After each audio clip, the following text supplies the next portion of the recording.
Hello, dear friends, welcome to our YouTube channel, USAFootballZone, latest football highlights. Hello, I am your dear friend Luna. Before starting the video, if you haven't subscribed to the channel yet, then please subscribe to the channel, and don't forget to like the video, only 500 likes. Watch the video till the end to know more. Let's get started, guys. The good news is that we got the best possible result from our game against Colombia on Thursday. Vinny Jr.'s last-minute winner gave us 3 points, and the losses to Bolivia and Venezuela leave Brazil 8 points clear of the Intercontinental playoffs, with 5 rounds of qualifying remaining, which I don't think Dorival Jr. can afford to lose. Friends, the bad news is that Dorival is still in charge of this team. And it really shows. Brazil scored early, with a penalty awarded to Vini Rafinha, who converted the spot kick, and then very late, almost equal to Casemiro's 90-10-minute winner against the same opponent in the 2021 Copa America. Between those two goals, we saw Brazil play very differently for 90 minutes. The first half was particularly bad. A moment came to mind in our last World Cup qualifier against Colombia under Fernando Diniz. The two-man midfield was completely gone. The opposition players were getting in between the lines and behind the fullbacks without Diniz's version. At least Brazil were creating some coherent attacking play and real chances. Brazil and Dorival couldn't do anything near the Colombian box. Friends, like you all, I was surprised that the team had generally played well before Garcia's injury. His replacement, Joelinton, was absolutely disappointing, delivering shaky passes as usual and setting up Luis Diaz's equalizer with just 15 seconds or less left. Friends, this situation was causing Brazil a lot of problems. The Colombian press blocked the easy passes from our ball-playing midfielders. The center-backs on either side of Alisson were also not creating any meaningful chances. The fullback, who was probably chased off the pitch by the sound of an ice cream truck, was nowhere to be seen. Maybe they are in a position to take the long ball, but long balls from Alisson or the center-backs are really the only option. And since the center-backs are so deep and the fullbacks are so high, if Colombia can push the ball forward and win another ball, they can exploit the big holes in the Brazilian back line, as I did in the 20th minute. And not just from the Brazilian goal kick. The ball went long past the Colombian defense after a series of possessions. And both of these screenshots were taken while Garcia was on the pitch. The first one has them labeled, the other one says they are not even on the screen. Yes, Joelinton's passing was so bad that he made the situation worse. But the situation was worse before he even got on the pitch. Dorival still doesn't know how to organize this team defensively to avoid such chaos at the back. And he is not able to create any kind of cohesion at the other end of the pitch.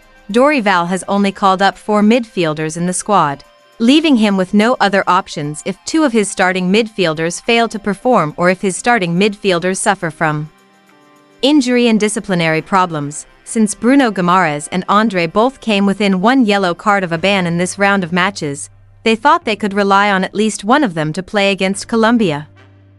Wouldn't it have been reasonable to include more midfielders from the start, at least so they could spend more time training with the team?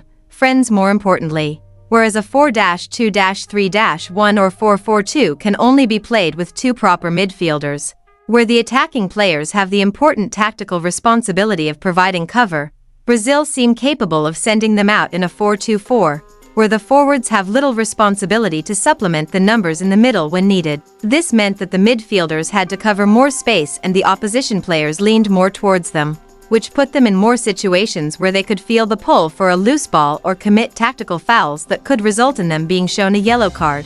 Friends, after coming back in the second half, they were much better organized and left no space for Colombia behind. But they continued to make some strange tactical decisions that caused problems in the first half in particular. The extra deep position on goal kicks, which I mentioned above, one of Brazil's best chances in the 64th minute of the game was almost a golden opportunity for Colombia, because Alisson's poor goal kick save created a chance for Brazil. The only thing that was missing was 2 Colombian players colliding with each other on a loose pass and letting the ball go to Matheus Cunha. Friends, what was missed in that highlight reel was that Alisson saw his options from the goal kick and then played it safe. Starting that sequence, Gabriel passed to Magalhães, who returned it to him, and then attempted a risky pass to Bruno that almost ended in disaster. In short, with Alisson so deep at center back, Brazil would have had a better chance. of getting the ball. The passing ability from the number 6 did not improve. It meant that when they had the ball, all three were equally under the pressure of the Colombian press, friends still. Lucky bounce or not, it turned into a great opportunity, and Brazil ultimately won the game. He created a few good chances, which means he created 2 of those, maybe 3, the other 2. Rafinha's shot early in the first half that Vinicius almost turned back on the rebound, and Guilherme Arana's late header that went off the post. I wouldn't exactly call the football spectacular, ironically. That chance from Alisson's near fuck-up was probably Brazil's best play of the entire game. While the shot count in the second half was 13-4 in our favor, that was largely due to what happened after the 7-minute break, due to a head-on collision between Alisson and Davinson Sanchez. In the 23 minutes after the restart in the 78th minute, Brazil had completely outscored Colombia by 8 shots, compared to 5-4 in the first 25 minutes of the first half, which was slightly better for Brazil than the 4-6 in the first half. So what changed during this break? Well, with Alisson entering the concussion protocol and being replaced by Bento, Dorival brought in Wesley, Andre and Savinho to replace Wanderers, Bruno and Rodrigo. The players already on the field got a good breather. And Dorival, to his credit, took the opportunity to give them some updated instructions.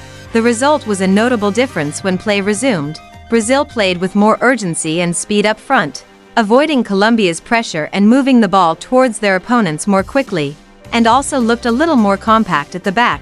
Wesley and Savinho, who are quicker and more willing to run into space and defenders than the players they replaced, not only complemented this pace and created dangerous overlaps in attack, but they were also able to collectively push the Colombian left flank back and somewhat stifle their threat up front, although Colombia tried to maintain their previous pace and pressure.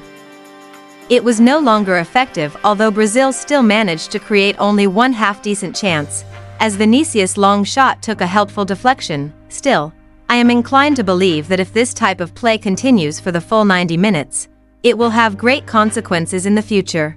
Thanks for watching this exciting football update, guys. Don't forget to subscribe to our channel for all the latest football highlights and updates. We will be back with the highlights soon.